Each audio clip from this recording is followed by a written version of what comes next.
présence du roi des rois.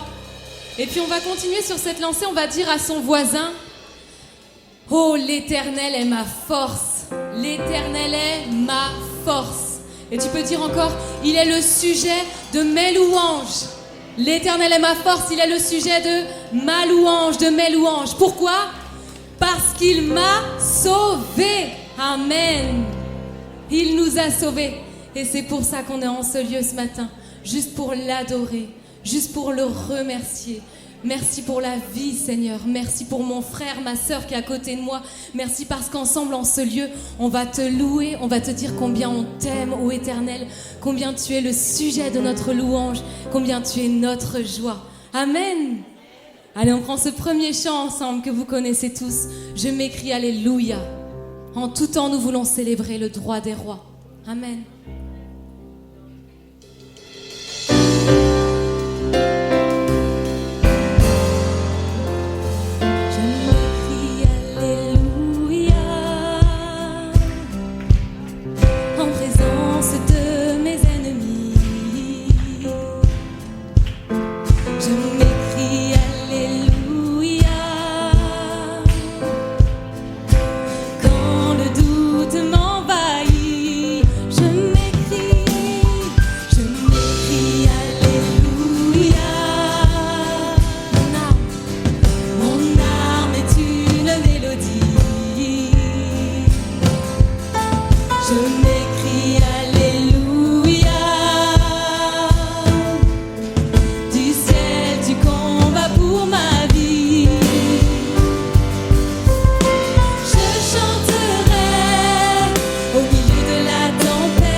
Plus fort.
tu es digne de gloire. Alléluia, quel encouragement ce matin. Je nous invite à le chanter, à le célébrer en tout temps. Pourquoi ? Parce qu'il a le nom au-dessus de tous les noms. Il est le roi des rois, il est le Dieu très saint. Le nom de Jésus est élevé au-dessus de tous les noms. Alléluia, amen. Gloire à toi Seigneur Jésus. Une parole de ta bouche, elle s'accomplit.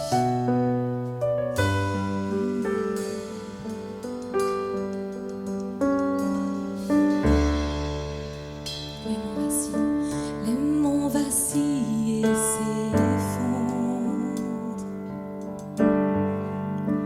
à ton nom. Les flots s'agitent, les mers grondent. À ton nom, les anges s'inclinent, la terre se réjouit, ton peuple s'écrie. Seigneur de la terre, nous exaltons ton grand nom, remplissons le ciel de nos louanges, nos louanges. Yahweh, Yahweh, nous aimons proclamer ton nom. Ton nom. Le jour s'éveille dans la gloire. À ton nom, à ton nom. La nature dit ton histoire. À ton nom, les anges s'inclinent. À ton nom, les anges s'inclinent. La terre se réjouit, ton peuple s'écrie. Seigneur de la terre, nous exaltons ton grand nom, remplissons le ciel de nos louanges, nos louanges. Yahweh, Yahweh, nous aimons proclamer ton nom. Seigneur, Seigneur de la terre, nous exaltons ton grand nom, remplissons le ciel de nos louanges, nos louanges. Yahweh, Yahweh, nous aimons proclamer ton nom. Chantons notre Dieu est sans égal. Notre Dieu est sans égal. Nous te louons, louons. Dieu est sans égal. Nous chantons, nous chantons. Notre Dieu est sans égal. Nous te louons, louons. Dieu est sans égal. Nous chantons, nous chantons. Notre Dieu est sans égal. Nous te louons, louons. Dieu est sans égal. Nous chantons, nous chantons. Oui, notre Dieu est sans égal. Nous te louons, louons. Jésus, notre Dieu, nous chantons, nous chantons. Seigneur de la terre, nous exaltons ton grand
Jésus, Jésus, que j'aime proclamer ton nom. On va encore le dire ce matin. Jésus, Jésus, que j'aime proclamer ton nom. Jésus, Jésus, que j'aime proclamer ton nom. Jésus, Jésus, Jésus, Jésus, que j'aime proclamer ton nom. Car ton nom est grand, Seigneur, car ton nom est redoutable, ô Éternel, car ton nom est tout-puissant. Car ton nom est élevé, car tu es le seul par qui je dois passer pour aller dans les bras de mon Père. Oh Jésus, merci pour ta vie. Est-ce qu'on peut ensemble élever nos voix vers l'Éternel et lui dire merci Seigneur Jésus pour ta vie. Alléluia.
toute ma vie.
Alléluia. Élevons la voix ensemble.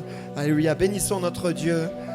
Alléluia. Merci Jésus. Alléluia. Nous l'avons chanté. Ce chant déclare de tellement belles choses. Alléluia. Alléluia. Je ne vis que pour toi, Seigneur. Gloire à toi. Gloire à ton nom. Tu es au-dessus de tout.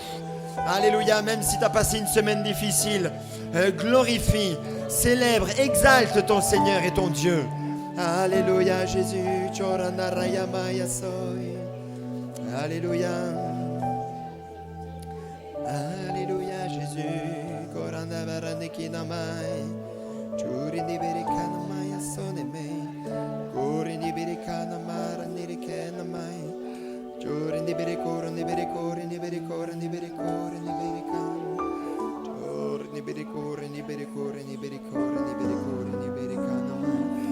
Alléluia.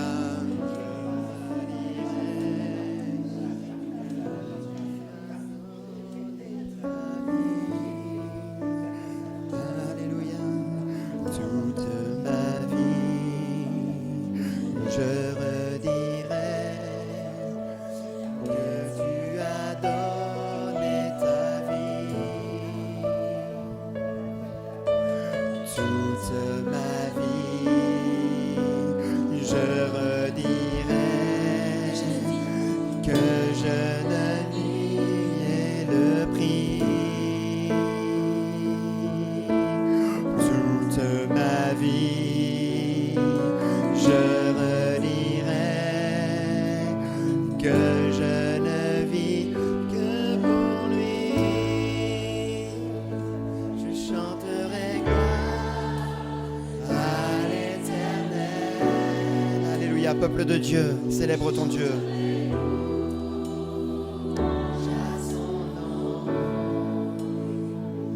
Je chanterai Dieu, mon essentiel.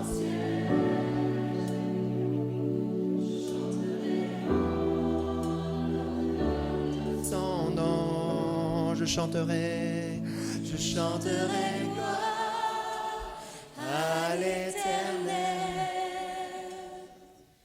Je chanterai louange à son nom. Je chanterai Dieu, mon essentiel.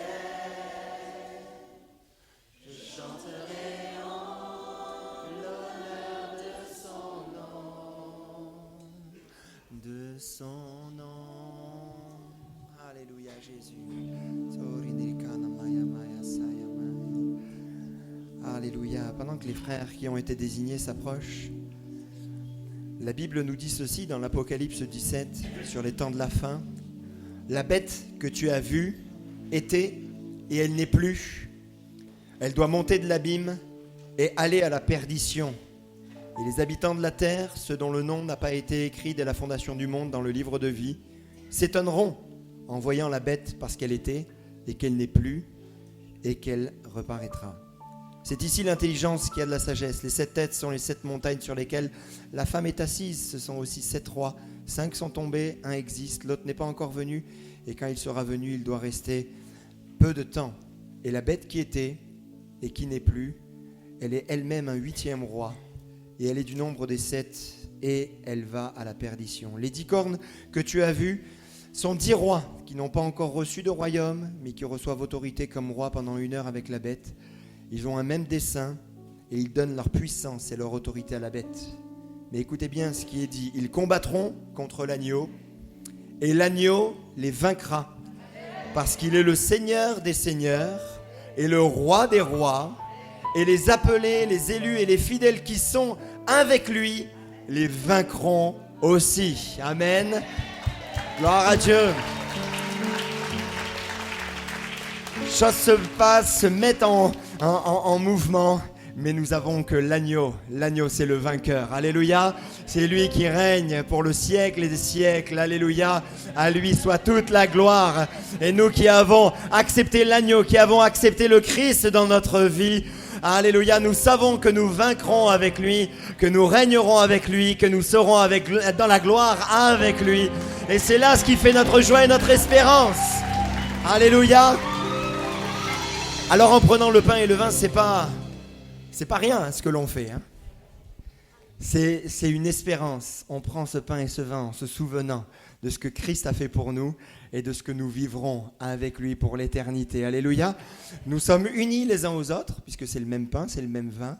Nous sommes unis, quelle que soit notre couleur de peau, quel que soit notre statut social. Le Seigneur voit bien au-delà. Le Seigneur n'en a rien à faire de l'extérieur. Il voit nos cœurs et nous formons un seul et même peuple. Alléluia. Qui là est prêt pour son retour. Seigneur, viens. Seigneur, viens. Maranatha, viens Jésus. Viens sur la terre. Alléluia. Alléluia. Viens nous prendre. Viens nous chercher. Alléluia. Et c'est, là, dans cette espérance que nous prenons ce pain et ce vin. Alors j'invite ceux et celles qui se sont engagés avec Jésus, adultes, par les eaux du baptême, comme l'enseigne la parole à venir. Il y a les facilitateurs qui sont là pour sortir des rangs et pour que vous puissiez prendre le pain et le vin, et on continue à louer le Seigneur. Alléluia, continuons à louer le Seigneur. Seigneur, nous te bénissons et nous te remercions pour tout ce que tu as accompli, pour tout ce que tu as fait dans nos vies. Alléluia, nous l'avons lu.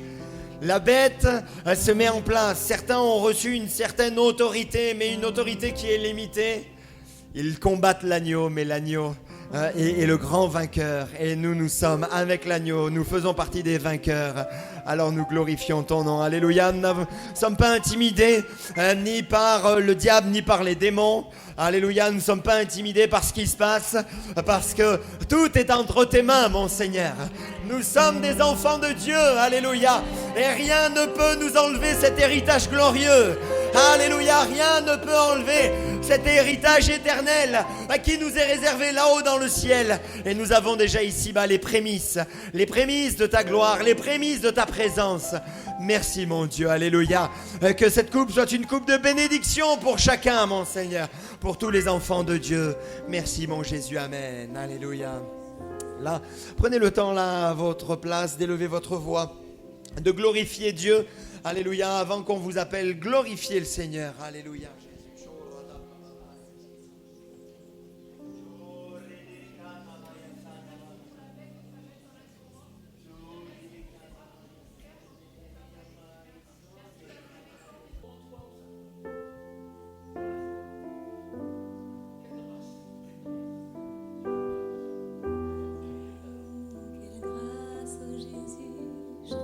Ensemble.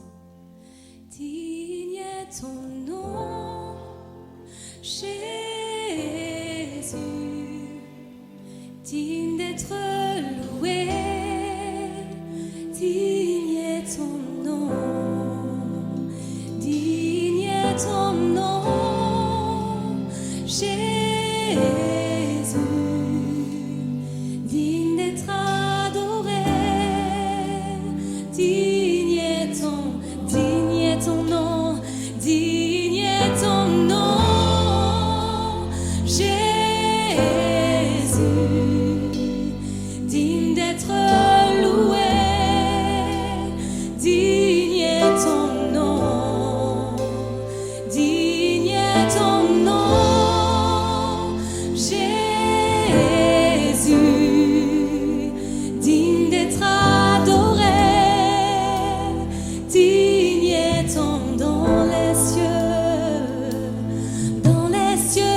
ton nom est exalté, sur la terre tu es loué, ta gloire est manifestée, seul ton nom est élevé, dans les cieux ton nom est exalté, sur la terre tu es loué, ta gloire est manifestée.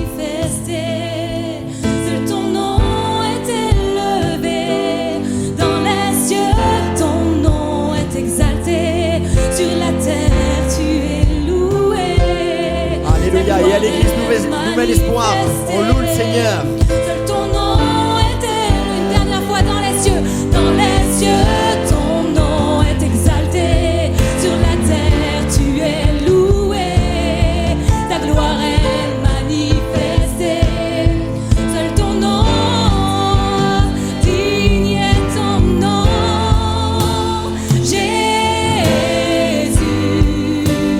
digne d'être loué.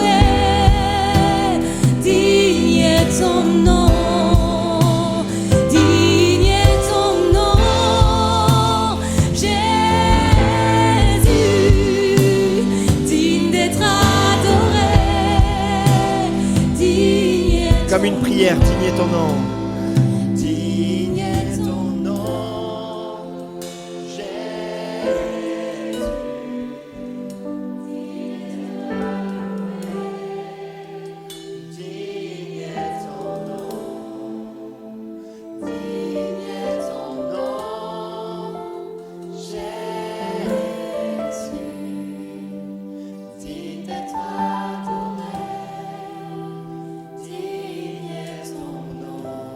Alléluia, est-ce qu'on peut acclamer le Seigneur? Alléluia. Voilà, je vous invite à reprendre place. On va passer aux annonces rapidement.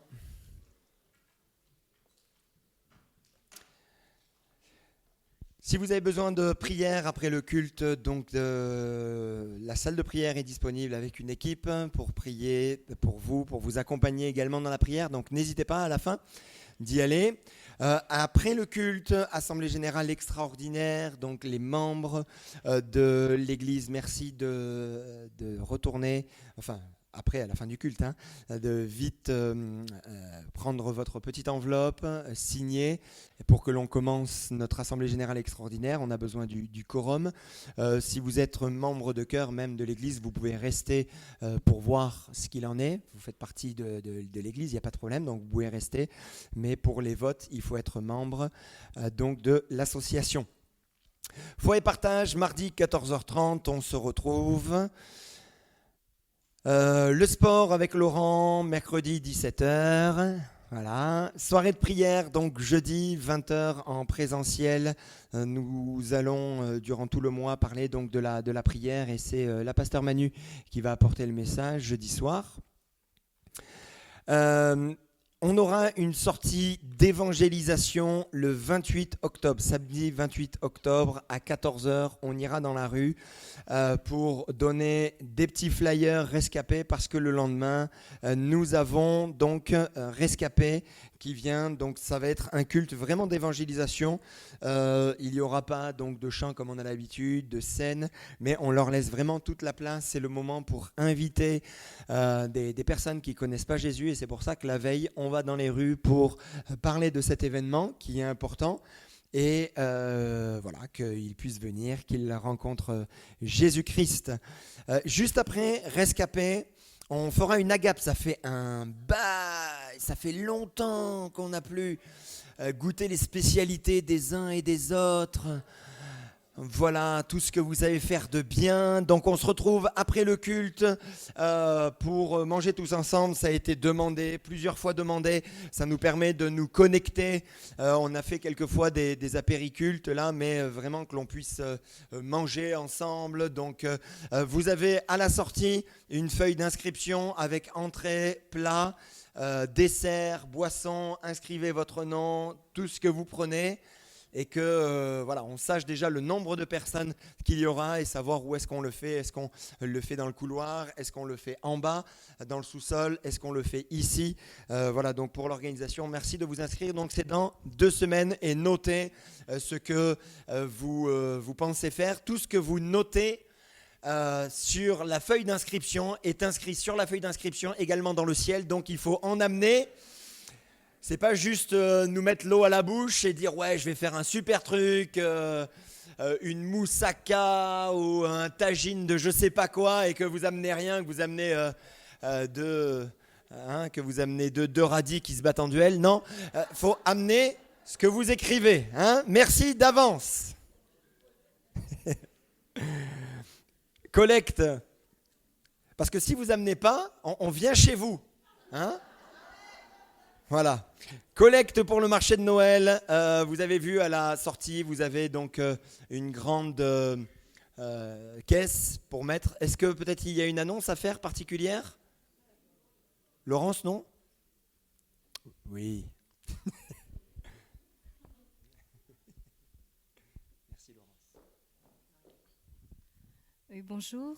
Donc comme vous le savez, nous avons pris l'habitude de faire un petit marché de Noël au mois de décembre. Et comme vous vous en doutez, les fournitures, le matériel, les tissus, les laines, tout ce que vous voulez a beaucoup augmenté. Donc nous sommes pas mal de petites mains à vouloir faire pas mal de petites choses et nous manquons de matériel, évidemment. Donc nous comptons sur vous pour amener, comme dit l'affiche, les tissus, les boutons, enfin ce que vous avez en général prévu pour Noël peut-être et que vous n'avez pas le temps de faire, c'est bien aussi. Et tout ce qui est ma petit matériel, notamment aussi la colle, les choses dont on a besoin et puis dont nous manquons pour le moment. Voilà, la caisse est rouge, vous ne pouvez pas la louper. Merci Laurence. Bien sûr, tous les bénéfices sont pour l'association Mosaïque. D'ailleurs, Mosaïque a changé de RIB, donc notez-le, je pense que c'est la dernière fois que l'on fait l'annonce. Les dons en ligne peuvent toujours être effectués dans les boîtes ou alors directement en ligne. Si vous avez besoin d'un rendez-vous, notez le numéro du secrétariat 07 67 22 55 03 et Céline Ameglio va prendre rendez-vous pour vous et pour nous, pour qu'on puisse se rencontrer dans la semaine. N'hésitez pas à liker, partager tout ce qui est fait sur les réseaux sociaux. Est-ce qu'il y a des personnes qui sont dans une église évangélique pour la première fois au milieu de nous ? Voilà, dans une église évangélique pour la première fois. Juste levez la main. Super, magnifique. Bon ben, vous allez bien vous, hein ? Dommage, il y avait des cadeaux. Vous êtes sûr qu'il n'y a personne ? Non. Conforte, c'est pas possible. Ah, il y a quand même quelqu'un. Ah, bienvenue. Est-ce qu'on peut l'accueillir chaleureusement ? Bienvenue. Vraiment que Dieu vous bénisse abondamment, que Dieu prenne soin de vous. C'est là notre désir, notre souhait et notre prière pour vous. Vraiment que Dieu vous bénisse. Nous avons la joie ce matin d'avoir le pasteur Benjamin Besnard de Quimper, église Nouveau Départ. Nouveau départ, nouvel espoir, tous pour la gloire. Voilà, on est vraiment très heureux de l'avoir au milieu de nous. On lui laisse toute la place. Que Dieu te bénisse, mon frère.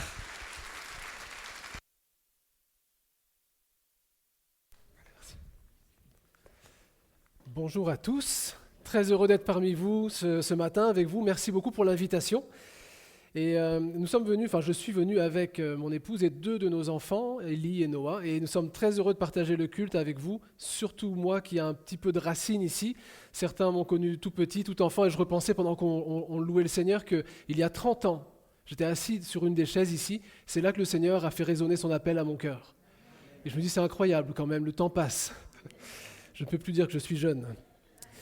Mais c'est pas grave, on n'est pas là pour rester jeune et surtout je ne suis pas venu pour cela. Je vous transmets les salutations de l'église de Quimper qui, grâce à Dieu, profite de la bénédiction de Dieu comme vous profitez de la bénédiction de Dieu.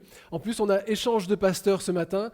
Vous nous avez prêté Manu, pasteur Manu, puis vous avez pasteur Benjamin qui vient pour remplacer, je ne sais pas si on peut le remplacer, mais en tout cas apporter la parole de Dieu ici.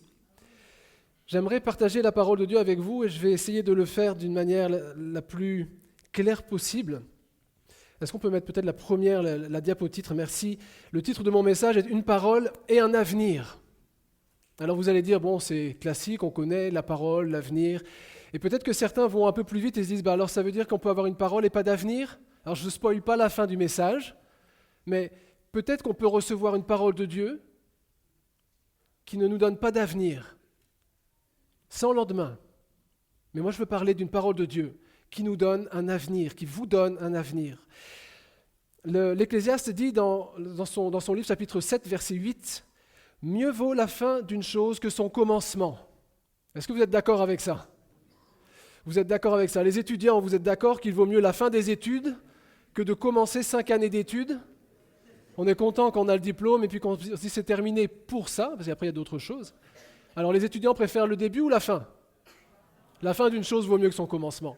Bon, là, je ne vais pas vous demander de vous prononcer, mais ceux qui sont surendettés, ils préfèrent le moment où ils sont inscrits dans la liste de la Banque de France comme surendettés ou le moment où ils sont extraits de la liste ? À votre avis, vous n'êtes pas concernés, mais à votre avis ?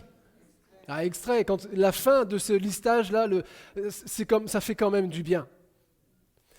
Peut-être que d'autres sont... Là, vous êtes certainement plus concernés, certainement, mais tous les travailleurs préfèrent le début de la semaine ou la fin de la semaine ? Globalement, on préfère la fin de la semaine. Au début, on aime bien le début et la fin, et puis au bout d'un moment, on se dit vivement la fin de la semaine. Et c'est valable pour tellement de choses. La fin d'une chose vaut mieux que son commencement. Pensez à ceci. Tout le monde ne préfère pas la fin d'une chose à son commencement. C'est vrai qu'il y a des choses on aime bien, on a hâte que ça commence. Demandez à notre plus jeune fils, Noah, s'il préfère commencer ou finir de manger un hamburger. Il n'y a pas longtemps, il disait... Quand je mange un hamburger, je prends le plus de temps possible parce que je n'ai pas envie que ça se finisse. Ça arrive qu'on fasse des choses comme ça, on se dit on n'a pas envie que ça se termine. On ne veut pas que la fin arrive. Et je vous propose de regarder ce verset sous un autre jour. Alors je tente le coup, c'est le bon. La version Chouraki dit ceci. Elle m'a profondément interpellé parce qu'en réalité, en fouillant un peu, je me rends compte qu'elle est très proche du texte original. Elle dit ceci. Mieux vaut l'avenir d'une parole que son en-tête. Et là, on n'est plus du tout dans le même sujet. On dit, ça n'a plus rien à voir avec ce qu'on a dit tout à l'heure. Mieux vaut l'avenir d'une parole que son en-tête. Alors, pour être très clair avec vous, voilà un papier, un courrier à en-tête. D'accord ? Vous voyez, tout de suite, vous comprenez que c'est un courrier officiel. L'en-tête dit tout de suite de quoi on parle. Il y a quelque chose d'officiel dans ce que vous voyez là. Et puis en dessous, il y a la parole, il y a le contenu, il y a le texte. Il y a ce que la lettre dit. Mais ce que la lettre dit n'a d'intérêt que si on lui donne un avenir. Et l'Ecclésiaste dit qu'il vaut mieux vaut l'avenir d'une parole que son en-tête. Alors on va rentrer dans le sujet. On va rentrer dans le sujet avec ce premier point, et on va parler de l'en-tête, parce que l'en-tête c'est le début, l'en-tête c'est le commencement de la lettre, c'est là par ça qu'on commence, il faut une signature, il faut une identité, et ici on va commencer avec ce texte que je vous cite, « Ils eurent le cœur vivement touché ». Quand on reçoit quelque chose d'officiel, là on parle d'hommes et de femmes, de jeunes, à pasteurs qui croyons ensemble que Dieu parle encore aujourd'hui. Quand on reçoit quelque chose de la part de Dieu, qui a la signature de Dieu, ça touche nos cœurs. On se dit, et on a raison, il se passe quelque chose. Quand Dieu parle, il se passe quelque chose. Mais faut-il encore comprendre ce que Dieu dit ? Au XIXe siècle, en 1865, paraît un texte incroyable aux États-Unis, décembre 1865, l'esclavage est aboli. C'est un tremblement de terre, un séisme. La nouvelle est répandue dans le pays, partout, dans tous les États, elle est placardée à certains endroits, et beaucoup d'esclaves sont libérés, mais beaucoup plus passent devant l'affiche, voient l'en-tête, se rendent compte qu'il se passe quelque chose, il y a un document officiel, il y a un en-tête incroyable, l'État est en train de nous dire quelque chose, mais ils ne savent pas ce qui est dit parce qu'ils ne savent pas lire. Et beaucoup d'esclaves sont demeurés esclaves parce qu'ils ne savaient pas lire. Ils ont vu l'en-tête, ils savaient que c'était une parole du gouvernement, mais ils ne savaient pas comment se l'appliquer. Ma crainte, c'est que nous, chrétiens, parfois recevions une parole de Dieu, mais ne sachions pas la comprendre et la recevoir. Il y a bien l'en-tête, on a bien senti le mouvement de Dieu, on a senti qu'il se passait quelque chose, mais il y a bien la lettre du président, il y a bien la lettre de Dieu, il y a bien une parole que Dieu t'a donnée, mais tu ne sais pas comment la recevoir et l'appliquer dans ta vie. C'est ce qu'il faut éviter. L'en-tête, c'est bien. La marque de Dieu, c'est bien. Et puis des fois, on dit, Dieu nous a visités. Et t'en as retenu quoi ? Je ne sais pas, mais c'était bon. C'est bien déjà. On aime bien voir Dieu agir, mais c'est tellement mieux quand ça va un peu plus loin et qu'on en a retrouvé quelque chose, repris quelque chose pour nous. S'arrêter à l'en-tête, ce serait comme aller à un match de foot. Et puis, vous savez, des fois, il y a des ballons qui fusent dans les gradins. Ça tombe sur vous. C'est un super match ici au stade Francis Leblay. Il s'appelle toujours comme ça. Et puis il y a le PSG qui joue, le ballon arrive sur vous mettez dans votre sac à dos et puis vous espérez partir avec. Vous êtes parti avec le ballon de foot, vous êtes tout content, mais ça n'a pas changé votre vie. Vous n'êtes pas footballeur professionnel, vous ne gagnez pas le salaire de celui qui a shooté le ballon, mais vous avez un souvenir, vous dites, il s'est passé quelque chose. L'en-tête, c'est ça. Je suis reparti de l'église, il y a eu quelques prophéties, ça a parlé, mon cœur ça a vibré, je ne sais pas ce qui s'est passé, il s'est passé quelque chose. Mais il faut que ça aille plus loin. Il faut que ça aille plus loin. La femme samaritaine, alors qu'elle était en train de parler avec Jésus, que Jésus lui parlait, à un moment est allée vers les siens. Parce que Jésus, après une assez longue conversation quand même, Jésus a fini par lui dire, bien, appelle ton mari et puis reviens ici. Puis la femme dit, je n'ai pas de mari. Et Jésus lui dit, tu as bien fait de dire, je n'ai pas de mari, car tu as eu 5 maris et celui avec lequel tu es aujourd'hui n'est pas ton mari. La femme, en entendant ces paroles, elle dit, mais tu es un prophète. Et puis elle continue à parler. Et puis au bout d'un moment, elle va chercher les gens dans son village. Et dit, venez voir, et c'est le verset qui est affiché ici. Venez voir un homme qui m'a dit tout ce que j'ai fait. Ne serait-ce pas le Christ ? Venez voir un homme dont l'en-tête, on dirait c'est l'en-tête de Dieu. Dieu est en train de faire quelque chose. Mais Dieu a parlé de plein d'autres choses. Jésus, a parlé de plein d'autres choses. Ils ont parlé du temple, ils ont parlé de l'eau qui n'aura plus à puiser parce qu'on n'aura plus soif. Mais elle a retenu une chose, il y a quelque chose qui a touché son cœur, l'en-tête sert à ça, l'introduction sert à ça, il y a un impact sur sa vie, il y a un impact sur ta vie. Et quand elle va voir les gens, elle ne leur dit pas, mais Jésus m'a parlé du temple où on doit adorer, où l'eau vive, ou je ne sais. il a dit tout ce que j'ai fait. Il y a une signature, un en-tête particulier. Venez voir celui qui m'a dit, cet homme qui m'a dit tout ce que j'ai fait. Ne serait-ce pas le Christ? Jean 4, verset 29. La femme samaritaine a défini son interlocuteur grâce à la parole de connaissance que Jésus lui a donnée. Mais souvent, nous, on est capable de s'arrêter juste à l'entête, on écoute juste. Enfin, on aime le sensationnel, on aime, certaines fois, on recherche l'extraordinaire, le surnaturel. Et on a raison, il existe, et Dieu, dans sa grâce, fait que ces choses surnaturelles, des choses surnaturelles peuvent arriver et transforment nos vies, parce que ce qui vient de Dieu est surnaturel. Dans Jean chapitre 6, verset 14, il nous est dit ceci: ces gens, ayant vu le miracle que Jésus avait fait, la multiplication des pains, des poissons, disaient, celui-ci est vraiment le prophète qui doit venir dans le monde. Et Jésus, sachant qu'ils allaient venir pour l'enlever pour le faire roi, se retira de nouveau sur la montagne lui seul. Ça nous ressemble, hein? On a vécu la multiplication des pains et des poissons, alors on est prêt à faire Jésus roi. Ils ne sont pas trop intéressés, pas spécialement par le message. Ce qui les a bousculés, c'est la multiplication. Comme la femme samaritaine, c'est quand Jésus a dévoilé son cœur, c'est « Waouh, incroyable, extraordinaire !» Et c'est vrai, ça l'est. Et parfois, on est prêt à donner sa vie au Seigneur. Pourquoi? Parce que Dieu nous a protégés d'un accident. Dieu le fait. On est prêt à donner sa vie au Seigneur parce qu'on a vu dans l'Église des vies transformées et on a senti que ça fait des choses en nous. Mais est-ce que c'est juste parce qu'on a vu ces choses-là qu'on est prêt à faire Jésus roi de nos vies? Est-ce que engager sa vie avec le Seigneur, ça ne demande pas un peu plus que d'avoir seulement vu l'en-tête? Est-ce que Dieu ne veut pas plus que ça? Est-ce que l'avenir d'une parole ne vaut pas mieux que l'en-tête? Ça ne veut pas dire que ça vaut rien, ça. Ça veut dire que ça vaut quelque chose, mais il y a quelque chose qui vaut plus. Et j'aimerais qu'on y vienne ensemble, parce qu'il n'y a aucun intérêt, je crois, il n'y a aucun intérêt à juste parler de la lumière en disant, regardez, la lumière brille. L'intérêt de la lumière, l'intérêt de Jésus, la parole de Dieu faite chair, qui est la lumière du monde, c'est qu'il vienne éclairer ta vie. S'il ne vient pas éclairer ma vie, à quoi ça sert de dire, regardez comment ça brille bien à l'Église Nouvel Espoir? C'est bien. L'intérêt de la lumière, c'est qu'elle brille dans nos cœurs, qu'elle dévoile peut-être les travers de nos cœurs parce qu'on a besoin d'être débarrassé, libéré de tout ça, qu'elle dévoile aussi les blessures de nos cœurs afin qu'on soit guéri. On a besoin que la lumière brille. Or, ne constater que l'en-tête, c'est dire, mais la lumière brille, oui, c'est bien, la lumière brille. Elle est venue dans le monde et les hommes ne l'ont pas voulu. Mais nous, on n'est pas comme ça. On va aller plus loin, ok? Alors, on va un peu plus loin, et ça, c'est dans Jean 3, 19. Hein. C'est dans Jean 1, et dans Jean 3, 19, il est dit que la lumière étant venue dans le monde, les hommes ont préféré les ténèbres à la lumière parce que leurs œuvres étaient mauvaises, mais nous, on sait que nos œuvres sont mauvaises et on veut la lumière parce qu'on veut être délivré de nos œuvres mauvaises. Alors, l'en-tête, c'est une chose. La parole est ici... juste après l'en-tête, elle est décrite, mais des fois on s'arrête juste à l'en-tête, mais on doit aller plus loin parce qu'il y a un avenir. L'avenir d'une parole, l'avenir de la parole que Dieu t'a donnée a plus d'importance que la manière dont ça s'est passé le jour où tu l'as reçue. Parce que si Dieu t'a donné une parole, c'est qu'il veut t'emmener d'un point à un autre. Et cette parole-là doit avoir son effet dans nos vies.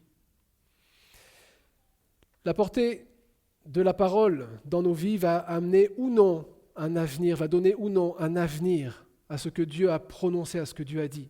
Afin qu'on ne sorte pas de ce lieu en se disant Dieu a dit quelque chose ou j'ai reçu une parole, mais finalement que nos vies restent peut-être comme elles étaient auparavant, mais je sais qu'on a expérimenté pour une grande partie d'entre nous la puissance de la parole de Dieu. Elle doit continuer à se manifester.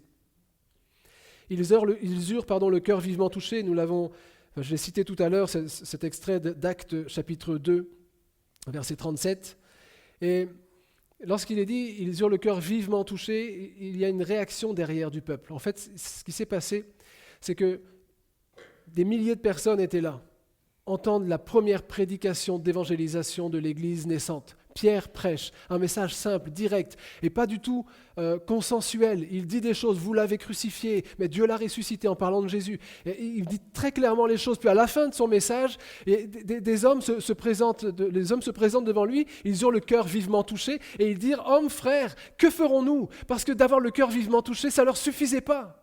Quand ils entendent qu'ils ont crucifié le Seigneur, mais que Dieu l'a ressuscité, que Dieu a fait grâce, a souverainement élevé Jésus, c'est bien, mais ils comprennent leur responsabilité. Le Saint-Esprit travaille leur cœur comme il travaille nos cœurs. Et à ce moment-là, ils ont le cœur vivement touché. Et ils demandent, et ils disent, mais qu'est-ce qu'on doit faire quand Saul de Tarse s'est converti, quand il a rencontré Jésus? de la même manière, il demande à Jésus ce qu'il doit faire. Que veux-tu que je fasse? Parce que d'avoir le cœur vivement touché, c'est bien, mais est-ce que Saul de Tarse s'est dit, tiens, maintenant je vais raconter que j'ai rencontré Jésus? Ça n'a pas d'importance, c'est pas le plus important. Ça a de l'importance, c'est pas le plus important. Il dit, maintenant ce qu'il me faut, c'est savoir pourquoi Jésus m'est apparu, qu'est-ce qu'il veut que je fasse. Alors les hommes dirent Pierre dit à tous ces hommes qui lui dirent, que ferons-nous? Il dit, bien, il y a une chose à faire, repentez-vous, et que chacun de vous soit baptisé à cause du pardon de vos péchés, et vous recevrez le don du Saint-Esprit. 3000 personnes se sont converties. Parce qu'ils ont dit à un moment, on a eu le cœur vivement touché, mais on veut savoir quoi faire. Alors je vous propose rapidement on va survoler, ça va aller un peu vite. Les habitués de la Bible vont reconnaître les passages. Pour les autres, j'essaierai de donner les éléments nécessaires. Trois exemples de personnes qui ont reçu une parole de Dieu, une prophétie, quelque chose qui les a concernés, et 3 manières de réagir à cela. La première personne que l'on rencontre, elle est dans Luc chapitre 18, enfin on la retrouve notamment dans Luc chapitre 18. C'est un homme, un chef religieux. Dans les autres évangiles, il est dit un jeune homme qui vient vers Jésus et qui lui pose une question. Que dois-je faire pour hériter la vie éternelle? Jésus lui répond. Il lui dit, pourquoi m'appelles-tu bon? Il n'y a de bon que Dieu. Et il lui dit, tu connais les commandements, tu ne commettras pas d'adultère, tu ne tueras pas, tu ne déroberas pas, tu ne diras pas de faux témoignages. Honore ton père et ta mère. J'ai, dit-il, observé toutes ces choses dès ma jeunesse. Voilà le moment où la parole de Jésus est donnée. Jésus, ayant entendu cela, lui dit, il te manque encore une chose. Va, vends tout ce que tu as, distribue-le aux pauvres, et tu auras un trésor dans les cieux. Puis, viens et suis-moi. Parole extraordinaire. Dieu donne une parole précise. Jésus donne une parole précise à cet homme. Dieu parle enfin à cet homme qui cherchait comment avoir la vie éternelle. Et que nous est-il dit? Lorsqu'il entendit ces paroles, il devint tout triste, car il était très riche. Voilà un homme qui reçoit une parole de Jésus précise. Et peut-être que tu es venu ici en te disant, j'ai besoin d'une parole de Jésus précise. Mais peut-être que ta chair combat parce que la parole que Jésus va te donner ou que Jésus t'a déjà donnée ne correspond pas trop à ce que tu voulais. Et surtout, vient te challenger sur des choses que tu aimes autrement dans ta vie. Et cet homme, c'est une réalité, a observé la parole la loi de Moïse. Il a fait le maximum pour plaire à Dieu. Et Jésus a remarqué qu'il y avait un lien dans sa vie. Les pratiques, les œuvres et tout. Ok, Jésus ne dénigre pas ça, mais à un moment, il voit le cœur. Il dit, il y a un lien dans ta vie. Il y a un péché dans ton cœur. Tu es attaché plus à l'argent qu'à Dieu. Et voilà comment il le démontre. Il dit, va, vends tout ce que tu as, possède tout ce que tu possèdes, distribue aux pauvres, puis viens et suis-moi. Il lui dit aussi qu'il aura un trésor au ciel. C'est quand même, en passant, c'est pas mal quand même. Mais lui, ça ne le convainc pas. Il reçoit une parole à laquelle il ne donne aucun avenir. Il repart tout triste. Comment c'est possible d'entrer dans l'église Nouvel Espoir ou dans une autre, d'entendre une prophétie, d'avoir un frère ou une sœur qui nous parle et qui, de la part de Dieu, nous communique un conseil de Dieu, d'entendre dans une des prédications nombreuses qui sont apportées ici, d'entendre une parole de Dieu. Comment c'est possible d'être à la maison, dans sa chambre, en train de prier, le Saint-Esprit nous parle précisément, on lit la Bible, Dieu nous parle précisément, puis on dit non, tant pis, puis repartir en plus tout triste. Comment c'est possible? Cet homme n'a pas reçu la parole de Jésus, ne lui a pas donné d'avenir. Comme quoi, c'est bien d'avoir un bel en tête, mais c'est mieux d'avoir une parole qui a de l'avenir, afin de ne pas repartir tout triste. Si j'en vois un partir tout triste tout à l'heure, ça ne va pas aller. Bien, deuxième exemple, deuxième personnage. Il s'agit d'un roi qui s'appelle Joas, roi de l'Ancien Testament et des royaumes du nord d'Israël. Il vient à la rencontre d'Élisée. Élisée est le successeur d'Élie. Alors Élie est très connu, il est une référence en Israël, mais Élisée, quand il a commencé à exercer son ministère, il l'a fait en demandant une double portion de l'esprit qui était sur Élie. Un prophète de l'Éternel, vraiment qui s'inquiétait de servir Dieu, peu importe qui il avait en face. Joas vient le voir, alors qu'Élisée est en train de mourir, il est sur son lit de mort. Et Joas vient et Élisée met en place toute une scène prophétique. C'est-à-dire qu'il prophétise sur Joas et sur le peuple d'Israël, sur le peuple du Nord, les tribus du Nord, Et il le fait en mettant en scène Joas, il lui fait tirer une flèche par la fenêtre, il dit voilà, c'est une flèche de délivrance de la part de l'Éternel contre les Syriens. On est dans 2 Rois chapitre 13. Et puis après avoir prophétisé sur la flèche de délivrance, il dit au roi Joas, prends les flèches ici, donc le roi Joas prend les flèches, puis il dit à Joas, Élisée il sait ce qui doit se passer. Le Saint-Esprit le conduit, il y a une parole de Dieu, il sait exactement. Il dit, prends les flèches et frappe le sol. Alors Joas prend les flèches, frappe le sol 1, 2, 3 fois, il s'arrête. Et là, le prophète est irrité parce qu'il sait jusqu'où Dieu voulait mener Joas, mais il voit jusqu'où Joas s'arrête et ça l'irrite, ça peine son cœur parce qu'il n'est pas allé au bout de la démarche. Et Élisée, le prophète, va dire à Joas, pourquoi t'arrêtes-tu de frapper ? Si tu avais frappé 5 ou 6 fois, on aurait vaincu les Syriens et détruit le peuple de Syrie. Maintenant, tu les vaincras 3 fois, mais c'est tout. Tu n'es pas allé au bout. Tu as reçu une parole, tu as commencé à marcher, mais on y reviendra tout à l'heure. Tu as commencé à entrer dans la parole, puis tu t'es arrêté. Pour qui, pourquoi, je ne sais pas. Est-ce qu'il y a quelque chose qui t'a retenu ? Est-ce que tu n'y croyais pas trop ? Est-ce que ce n'est pas la parole que tu attendais de Dieu ? Est-ce que tu aurais préféré qu'Élisée te dise clairement « Joas, t'es un grand roi, le meilleur que la terre ait jamais connu ?» On ne sait pas ce qui s'est passé, mais il n'était pas dans l'esprit. Il a vu l'entête, il connaît Élisée, il connaît la puissance de Dieu, mais il n'est pas dans l'esprit de la prophétie. On peut commencer par l'esprit et finir par la chair. C'est Paul le disait au Galates, chapitre 3, verset 3, « Êtes-vous tellement dépourvus de sens, après avoir commencé par l'esprit, voulez-vous maintenant finir par la chair ?» Et puis il y a d'autres qui, heureusement, ont connu le plein avenir. Vraiment l'avenir que Dieu avait voulu pour leur vie. Il y a beaucoup d'exemples, mais j'ai pensé à l'un d'entre eux qui s'appelle Pierre. L'apôtre Pierre, le disciple Pierre, le fougueux, celui qui était prêt à faire tellement de choses pour Jésus, puis qui à un moment a été confronté à ses propres limites parce qu'il a renié Jésus. Quand il a renié Jésus, il est sorti, il a pleuré amèrement, il était détruit intérieurement, il a compris ses limites. Ça fait du bien de comprendre ses limites. C'est là où Jésus a commencé à construire quelque chose en lui. Et ça s'est passé notamment quelques temps plus tard, où autour d'un feu de bois, alors qu'il partage un morceau de poisson grillé, Jésus va prendre Pierre avec lui, va restaurer sa relation avec lui. Vous connaissez dans Jean 21 ce moment où Pierre et Jésus échangent ensemble. Et après avoir échangé, après que Jésus 3 fois lui ait demandé « Pierre, m'aimes-tu » et que Pierre ait répondu « Oui », prenant conscience de tout ce qui se passait, Jésus va lui dire ceci. En vérité, je te le dis, quand tu étais plus jeune, tu te ceignais toi-même, tu mettais ta ceinture toi-même. Et tu allais où tu voulais. Mais quand tu seras vieux, tu étendras tes mains et un autre te ceindra et te mènera où tu ne voudras pas. Il disait cela en rapport avec la mort qui allait être celle de Pierre. Vous savez comment Pierre est mort d'après les éléments que l'on a, crucifié, la tête en bas. Belle prophétie, hein ? Elle est belle la parole de Dieu pour nos vies. Mais aujourd'hui, rassurez-vous, j'ai fait le tour de tout ce que j'ai entendu. Toutes les prophéties disent que vous allez réussir, que tout ce que vous faites sera béni par l'Éternel. C'est vrai que Dieu bénit, mais il y a des paroles de Dieu qu'il nous faut recevoir et qui disent d'autres choses. Si tant est qu'elles sont de Dieu. Mais si à l'entête, si à la parole, et qu'elle commence à se réaliser, croyez que le Seigneur est en train de faire ces choses.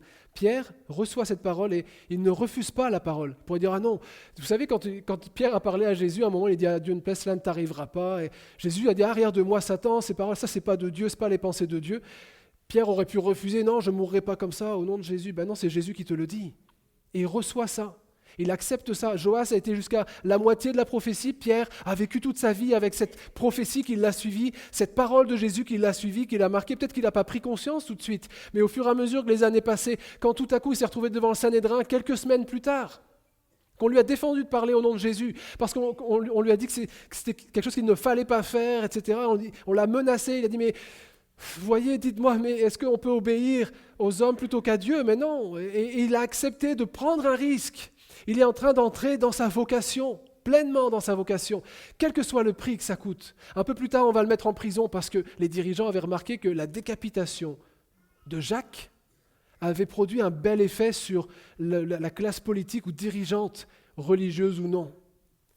Alors on s'est dit, on va continuer, on met Pierre en prison. Pierre est là, il ne se débat pas, on n'a aucun signe de ça, mais à un moment, le Seigneur le délivre, ce n'est pas le moment.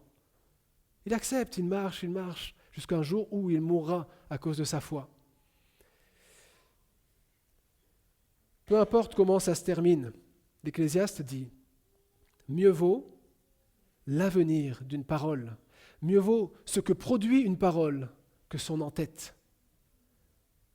Pierre n'a pas passé sa vie à dire hey, « moi un jour Dieu m'a dit » et puis Jésus en particulier, en personne, m'a dit ça. Il n'a pas passé tout son ministère à raconter ce que Jésus lui a dit, son en-tête.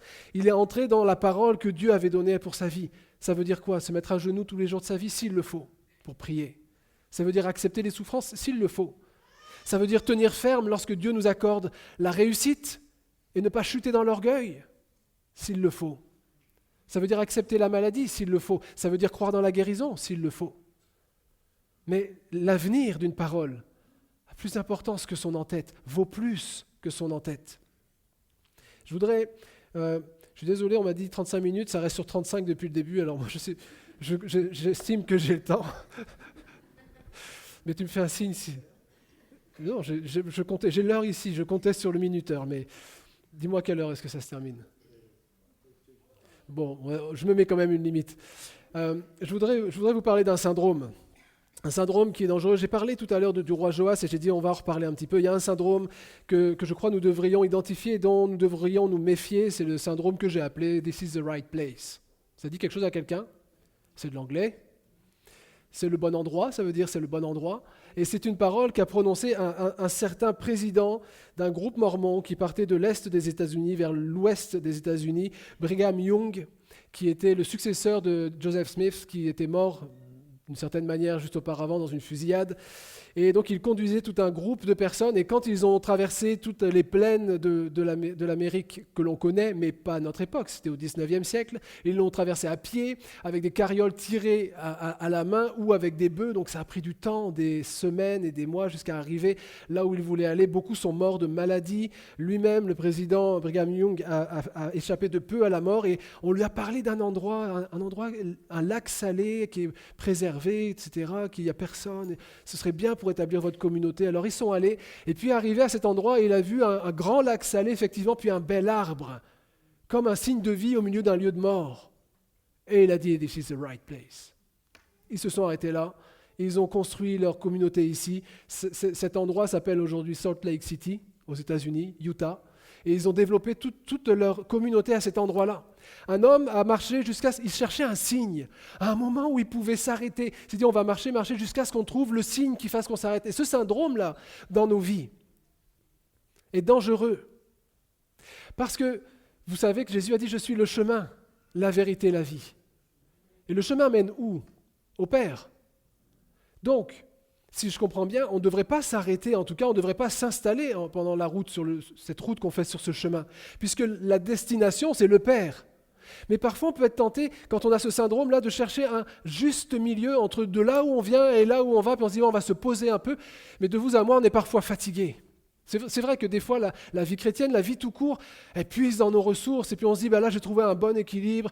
Seigneur, tu m'as appelé à laisser le Saint-Esprit ceindre mes reins, pour m'emmener là où je ne voudrais pas, mais déjà là, je suis là, c'est pas mal. Et certains se sont trouvés là, arrivés à un endroit, ils ont vu un bel arbre sur une aire d'autoroute, et ils ont commencé à créer un potager, à construire une maison, et puis ils se sont dit, l'aire d'autoroute, ça nous convient bien. Sauf que le projet de Dieu, c'était l'avenir de cette parole, c'était d'aller nous emmener jusque là-haut dans le ciel.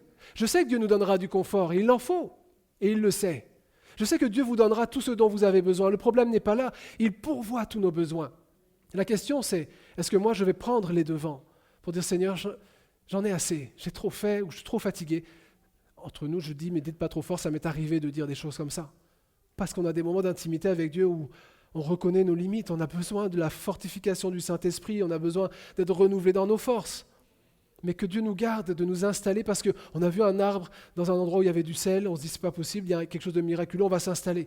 C'est détaché de cette histoire-là, qui est une histoire particulière, mais dans ma vie, je ne veux pas interpréter un signe comme étant tu as le droit de t'arrêter, tant pis, la parole que Dieu t'avait donnée, finalement, n'est pas pour toi, toi tu peux te poser. Il y a une parole de Dieu pour ta vie qui te rendra heureux si tu vas jusqu'au bout de ce que le Seigneur avait prévu que tu vives. Juste pour imager, sur la carte que vous voyez ici, il y a 3 tribus, en fait 2 tribus ennemies qui ont vécu ça. La tribu de Ruben, de Gad et la demi-tribu de Manassé, arrivées près de la terre de Canaan. Canaan, c'est la terre promise, c'est extraordinaire, c'est tout ce qu'attendait le peuple d'Israël. Ils ne sont pas entrés dans le pays de Canaan. Ils Ils sont juste aux portes, ils ont déjà eu quelques victoires et tout ça, que les responsables de Ruben, Gad et Manassé viennent voir Moïse et disent à Moïse, « Moïse, c'est génial, on est très bien ici. On ne sait pas ce qu'il y a derrière, je paraphrase, je fais à ma manière. Hein. Et on ne sait pas ce qu'il y a derrière le Jourdain, bon, on sait qu'il y a des bonnes choses, tout ça, mais nous, ici, ça nous convient. L'entrée juste avant l'entrée en Canaan, juste la porte là, ça nous suffit. Est-ce qu'on peut s'installer là ? Et ces deux tribus ennemies vont s'installer effectivement à l'est du Jourdain, ils ne vont pas entrer dans le Canaan, enfin ils vont entrer pour aider les frères, les tribus à prendre possession de leur héritage, mais ils vont retourner s'installer, ils vont rester s'installer là à l'est. On est bien, nous, le chemin n'est pas fini, mais ici ça nous va bien. Depuis tout petit, quand je lis ça, je suis irrité dans mon cœur, je me dis pourquoi ? Alors, c'est peut-être pas bien, mais je me dis pourquoi ? Ils n'ont pas voulu entrer dans le pays de Canaan, ça aurait été un avantage pour tout le monde. Enfin, moi, je voyais que des avantages à ce que tout le monde rentre, et j'étais terriblement triste quand je voyais les invasions adverses, et où on voyait les premiers touchés, c'était ceux du nord et ceux de l'est, la plupart du temps, sauf quand c'était une attaque par l'Égypte. Et je me disais, mais voilà, ils ont choisi de s'installer là, ils n'avaient pas le secours de leurs frères, et pourquoi ne sont-ils pas allés au bout du chemin ? Et là, je parle pour moi, je dis, Seigneur, pourquoi est-ce que je n'irai pas au bout de la parole que tu m'as donnée ? Seigneur, je ne veux pas m'arrêter avant. On pourrait en dire beaucoup, mais je voudrais terminer en m'arrêtant un instant sur la personne de Jésus, le Fils de Dieu. La parole de Dieu faite chair. Et si vous voulez rapidement, sans entrer dans trop de détails, je voudrais juste parler de Jésus ainsi. Jésus, avant de venir sur la terre, a été annoncé. Il est la parole de Dieu faite chair. Il y a un en-tête. Il y a quelque chose qui annonce la venue de Jésus. En Genèse 3, verset 15, alors qu'il y a eu le premier péché dans l'histoire de l'humanité et que la mort est entrée dans le monde et dans l'humanité, Dieu va dire au serpent, la descendance de la femme t'écrasera la tête, tu lui mordras le talon, tu lui blesseras le talon. On est là dans un moment où Dieu annonce prophétiquement que Jésus va venir. C'est l'en-tête. Extraordinaire, j'aurais voulu être là pour entendre le serpent, pour voir le serpent entendre ça. Seulement si on s'arrête là, si vous savez juste que Jésus devait venir dans le monde, est-ce que ça change votre vie ? Est-ce que ça change la face du monde ? C'est une parole de Dieu qui est prononcée. Et puis, après avoir eu cette en-tête, il y a ce moment où il y a le corps de la lettre, la parole faite chair. Et vous savez, il y a beaucoup de textes qui en parlent, Jean chapitre 1er évidemment, et puis Philippiens 2,8 qui dit « Ayant paru comme un simple homme ». Il s'est humilié lui-même, se rendant obéissant jusqu'à la mort, même jusqu'à la mort de la croix. Donc on a l'en-tête, c'est bien de dire des choses, mais la parole a été faite chair, la parole est venue dans le monde, Jésus est venu dans le monde. Et si on peut avoir de l'espoir, si tu peux être aujourd'hui plein d'espérance pour ton avenir, c'est parce que Jésus est venu dans le monde. Et que ce n'est pas juste une annonce où quelques chrétiens à Brest, à Quimper ou dans le monde qui pensent que Jésus a existé. Il y a eu une parole que Dieu a tenue, qu'il a développée en faisant venir sa parole faite chair, Jésus-Christ sur la terre. Ayant paru comme un simple homme, il est mort sur la croix pour que nous soyons sauvés. Mais si ça s'arrête là, c'est déjà extraordinaire. Dieu a donné son propre Fils. Et son propre Fils, Jésus dit, « Personne ne m'ôte la vie, personne ne m'a pris la vie, je la donne de moi-même. » Incroyable. Seulement, ça fait quoi ma vie s'il n'y a pas d'avenir à cette parole ? Ça change quoi ta vie si tu vas à l'église et tu dis « Moi j'aime bien l'église Nouveau Départ et prêche le vrai évangile ». Si toi tu n'as pas accepté Jésus comme ton sauveur, il faut cette troisième partie, cet avenir qui est le salut de l'humanité et qu'on retrouve dans Jean 1, versets 12 et 13, à tous ceux qui l'ont reçu. Pas à ceux qui ont entendu parler, qui croient que c'est vrai, à ceux qui l'ont reçu, à ceux qui croient en son nom, elle a donné le pouvoir de devenir enfants de Dieu. Lesquels sont nés non du sang, ni de la volonté de la chair, ni de la volonté de l'homme, mais de Dieu. Maintenant, si on fait le parallèle, moi, je n'ai pas envie d'un en-tête, même s'il vient de Dieu. Je veux que ça aille au bout. Je comprends Pierre, quand il reçoit une parole de Jésus qui ne s'arrête pas juste à quelques éléments de sa vie chrétienne en disant « j'ai déjà bien marché, c'est bien », je comprends qu'il a envie d'aller au bout. Parce que le miracle se passe quand la parole de Dieu produit son effet dans nos cœurs. Parce que le salut de Jésus est effectif lorsque tu accordes foi à ce que Jésus a fait. Lorsque tu demandes pardon pour tes péchés, qu'il t'accorde son pardon. Avant, tu savais que Jésus existait. Avant, tu croyais que Jésus était venu sur la terre et tu as défendu ça. Mais aujourd'hui, tu as vécu Jésus, une rencontre avec Jésus qui a bouleversé ta vie. Eh bien, il doit en être de même pour toutes les paroles que Dieu nous donne. Lorsqu'elles sont de Dieu, il faut qu'elles produisent un avenir, il faut qu'elles produisent quelque chose. Sinon, on va afficher des paroles qu'on a reçues, et puis quoi? On n'est pas là pour faire un livre des paroles qu'on a reçues, on est là pour être des lettres vivantes, dans lesquelles les gens disent « Hey, Dieu est en train d'agir dans sa vie, regarde, je suis en train de lire, je vois ce qu'il est en train de vivre. La parole de Dieu se manifeste en lui, il est en train de la vivre. »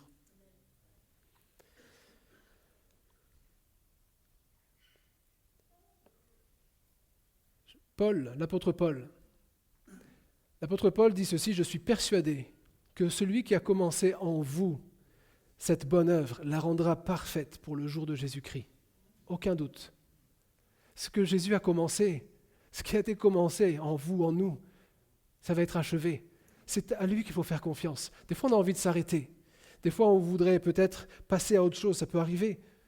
Des fois, on cherche des repères plus humains que spirituels et on voudrait cloisonner un peu notre vie chrétienne, mais Seigneur, je veux marcher tant que la route n'est pas terminée, tant que je ne suis pas arrivé au bout du chemin, tant que vous n'êtes pas au bout du chemin. Il ne faut pas que ça s'arrête. Alors je voudrais vraiment nous donner l'occasion d'un temps de rencontre avec le Seigneur. Si vous voulez bien, j'aimerais qu'on se place devant le Seigneur de manière individuelle, qu'on prenne un temps de prière, temps peut-être de remise en question si c'est nécessaire, mais on se pose devant Dieu.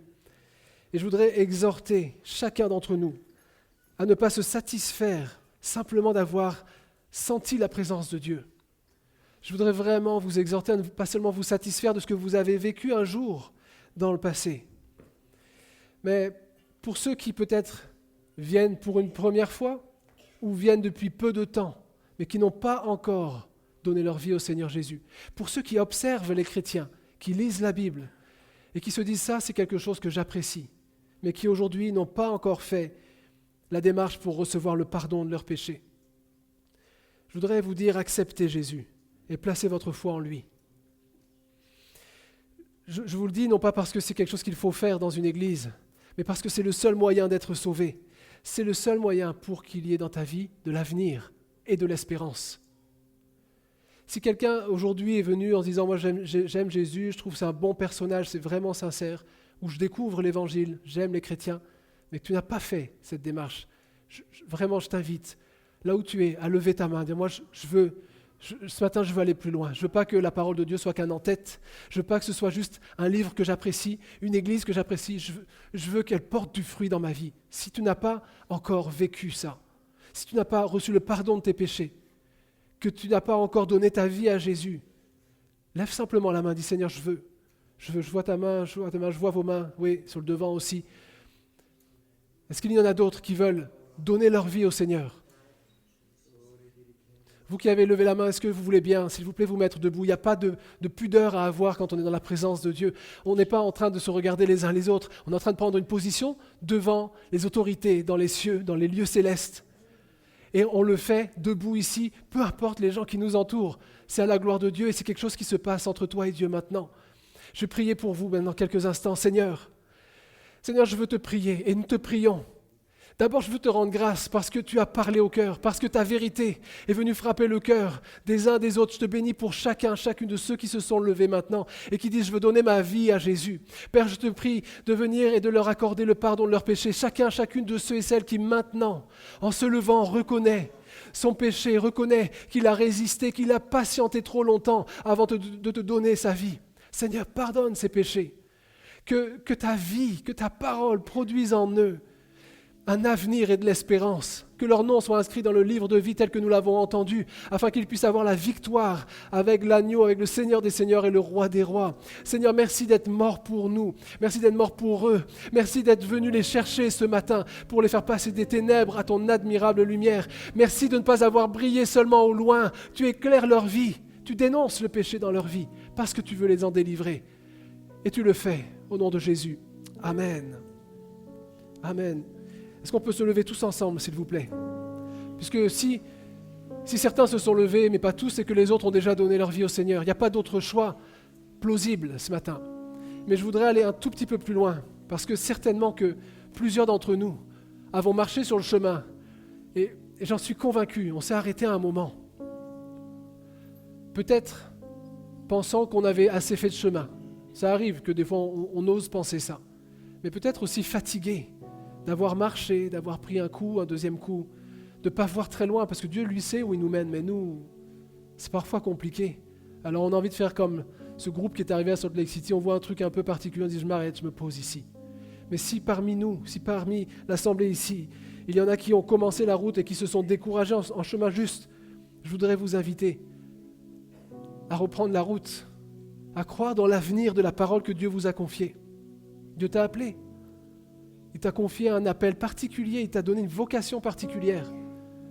Et puis finalement, tu as mis ton énergie ailleurs parce que tu étais attiré par d'autres choses où tu ne voyais pas les choses se mettre en place. Mais ce n'est pas ce que le Seigneur a voulu. Un autre te scindra et te mènera où tu ne voudras pas. Si tu es concerné, viens sur le devant.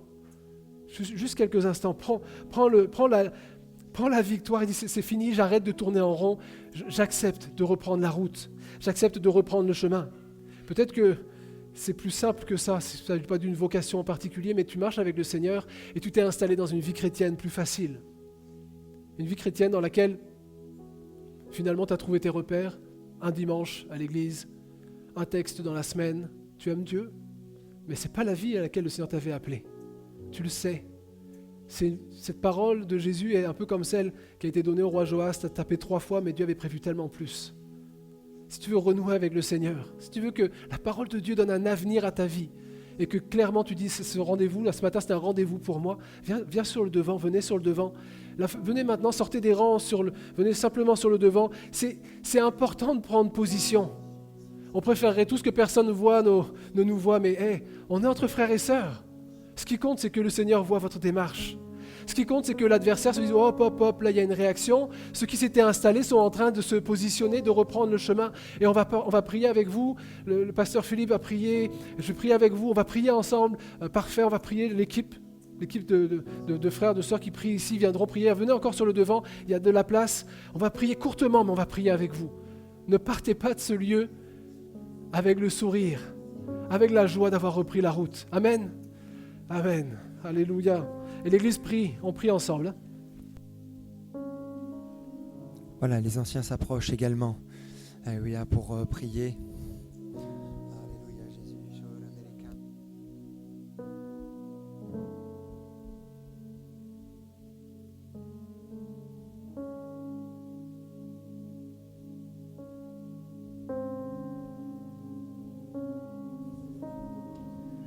Alléluia, Jésus. Alléluia, Jésus. Alléluia, j'avais fortement sur mon cœur quelqu'un qui est comme Abraham, qui s'est arrêté à Charan, ça a été dit. Et là, à la rentrée, tu as pris des décisions d'abandonner certaines choses, mais tu n'es pas allé jusqu'au bout. Tu n'es pas allé jusqu'au bout, tu as fait qu'une partie du chemin. Et finalement, tu te sens mal à l'aise parce que tu n'es pas rentré pleinement dans le pays promis. Pourtant, tu avais entendu des messages, pourtant tu avais reçu des paroles de Dieu qui disaient que tu allais vivre justement une pleine libération. Mais tu ne l'as pas vécu parce que tu as retenu encore des choses. C'est certainement le moment pour reprendre le chemin et de dire à Dieu, je vais jusqu'au bout. Je vais jusqu'au bout. J'ai un mot qui est rupture. Tu dois couper. C'est important de couper. C'est important de trancher pour ta vie. Tu n'as fait que la moitié. C'est important d'aller jusqu'au bout. Seigneur, t'avais mis aussi certainement pour quelqu'un d'autre, des volontés là de donner. Tu devais donner et tu avais quelque chose dans ton cœur, mais finalement, tu as ressenti, le Seigneur vraiment t'a parlé et tu n'es pas allé là jusqu'au bout parce que tu as réfléchi. Tu as trop réfléchi. Tu as regardé à ce que ça coûtait. Alors tu as dit non, je vais être sage. Mais le Seigneur te dit, si il te l'avait mis dans le cœur, s'il avait déposé ça dans ton cœur, c'est pour que tu ailles jusqu'au bout. Ne t'arrête pas en chemin. Et la parole de cet homme, de ce jeune homme qui devait là donner ses biens et qui malheureusement est reparti tout triste, c'est une parole qui t'a parlé aussi. Bien sûr, le Seigneur ne te dit pas de donner tous tes biens, mais il a mis quelque chose dans ton cœur bien particulier et tu retiens encore. Et pourtant, la bénédiction, elle est là. C'est une manière de lui faire confiance. Alléluia, merci Jésus. Alléluia, alléluia. Tous ceux qui s'approchent, voilà, croyez que Dieu va agir, Dieu va parler à vos cœurs. Alléluia, merci Jésus.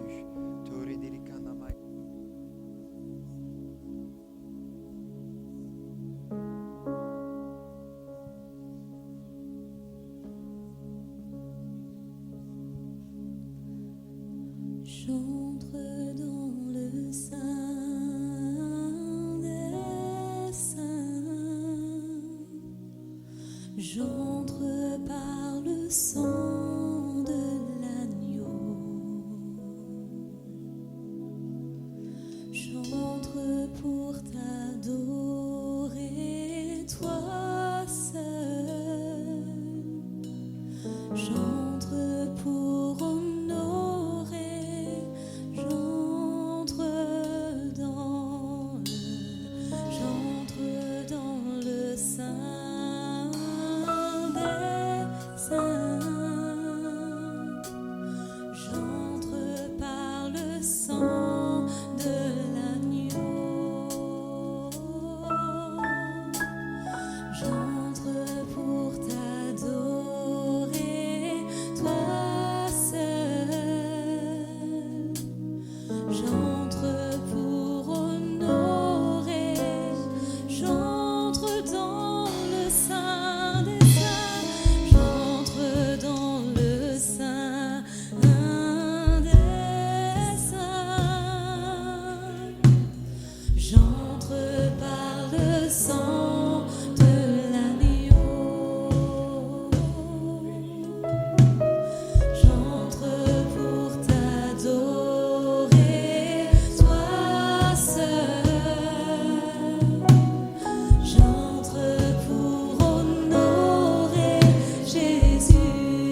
poids de ta gloire. Que le poids de ta gloire nous enveloppe, que des rivières d'eau vive coulent, que les lois de ton royaume règnent en nous, que le poids de ta gloire tombe, que le poids de ta gloire tombe, que le poids de ta gloire nous enveloppe, que des rivières d'eau vive coulent, que les lois de ton royaume règnent en nous, que le poids de ta gloire tombe, que le poids de ta gloire tombe. Seigneur, je t'adore. Oui, je t'adore. Seigneur, je t'adore. Oui, je t'adore, Seigneur. Seigneur, je t'adore. Oui, je t'adore. Seigneur, je t'adore. Oui, je t'adore. Car ton nom est très saint, très saint. Seigneur, je le dis, ton nom est saint, Seigneur, car ton nom est très saint, très saint, Seigneur. Ce matin, l'Éternel est avec nous et il est celui qui nous délivre de tous nos ennemis. Il est celui qui nous a délivrés de tous les ennemis. Qui est comme lui, qui est comme notre Dieu, qui est comme notre roi. Élevons nos voix, élevons nos voix. Il est saint, il est digne de louange. Dieu très saint, nous t'adorons, nous t'adorons, Seigneur. Son nom est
Alléluia, le nom de Jésus est victoire.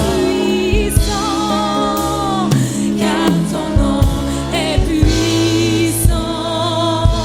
Alléluia, puissant pour libérer les captifs, puissant pour amener la vie.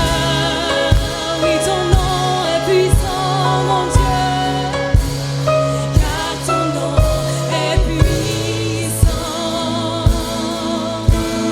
puissant, Seigneur. Alléluia. Ton nom est saint, Car ton nom est très saint,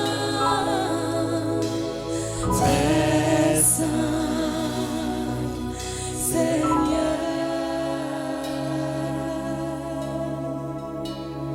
Car ton nom est très saint, Merci Jésus.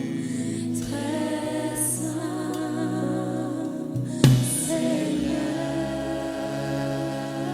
Merci Jésus. Alléluia Seigneur. Merci pour ces moments, mon Seigneur, passés dans ta présence, Jésus-Christ. Tu es si bon, si grand, si puissant. Alléluia Seigneur, que l'on ne s'arrête pas en chemin, qu'on ne reçoive pas juste, qu'on n'entende pas juste le message, mais que ça rentre dans le cœur pour qu'il y ait du changement réel et total. Dans le nom de Jésus, te disons merci.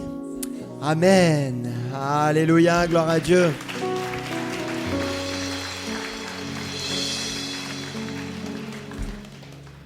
Alléluia Jésus. Merci Seigneur. Alléluia. Merci Jésus. Amen, amen, amen. Alléluia. On peut remercier donc Benjamin. Hein? Merci pour le message. Il faudra embrasser les Quimpérois de notre part. Manu l'a certainement fait, oui. Une annonce importante que j'ai omise tout à l'heure, on va l'afficher. Tout à l'heure, à 18h, on se retrouve. On avait vraiment à cœur au niveau du Conseil SPI et du CA, qui étaient bien sûr d'accord, de prier, d'avoir un temps de prière dans l'unité des chrétiens ce soir à 18h, où il y aura un temps de prière pour Israël et sa région. Nous savons tous ce qui se passe. La situation est tendue, très tendue. Et je crois que le rôle de l'Église, c'est de prier. Prier pour Israël, prier également pour Gaza, Liban, Égypte, Jordanie, Syrie, toute cette région-là, qui est une véritable poudrière. Tout le monde a peur qu'il y ait l'embrasement. On voit, il y a les images, on entend bien sûr, mais sans faire de géopolitique.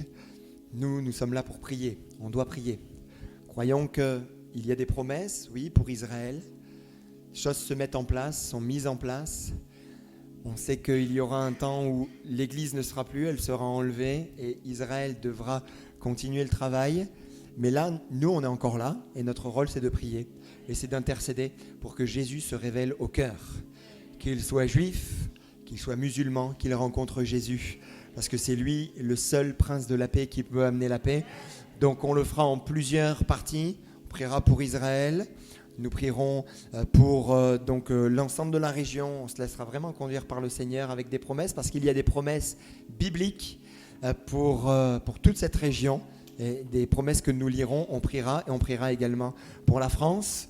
Parce que nous avons été impactés. On a vu cet acte horrible qu'il y a eu du côté d'Arras. Et notre rôle là en France, on doit prier bien sûr pour le monde, mais notre rôle également c'est de prier pour notre pays, pour notre beau pays de France, et que là aussi qu'il y ait des conversions. On est trop peu nombreux là. On est peut-être 1%, il paraît là au dernier chiffre. 1% c'est rien de la population mondiale, de la population française. Notre rôle c'est de prier. Donc voilà, les autres églises ont été invitées. Je ne sais pas si elles viendront, mais nous serons là pour prier et pour intercéder. Amen. Autre annonce aussi, 2 annonces. Il y a une sœur qui vient du Brésil et qui aurait besoin d'un logement, qui a un travail, qui aurait besoin d'un logement pour 15 jours, 3 semaines. Donc allez voir notre sœur, juste là, lève ta main, voilà. elle est là devant. Et il y a aussi une petite réunionnaise qui fait l'école des mousses, qui a 16 ans et qui aura besoin, pendant juste les vacances, les vacances où il n'y a pas cours, d'avoir un logement sur Brest. Donc si vous avez un logement là juste pour les vacances, juste l'accueillir, une petite chérie là de 16 ans, 16-17 ans, qui est chrétienne, sa maman est chrétienne, elle m'a appelé. Donc voilà, n'hésitez pas à venir me voir. Que Dieu vous bénisse, rentrez bien. Et pour l'Assemblée Générale Extraordinaire, si vous n'avez pas... oui, il y a l'Assemblée Générale Extraordinaire, on va le faire rapidement. Si vous n'avez pas signé, merci d'aller signer rapidement. Et si vous voulez même rester pour voir ce dont il est question, merci. Enfin, vous pouvez rester, quoi. Oui.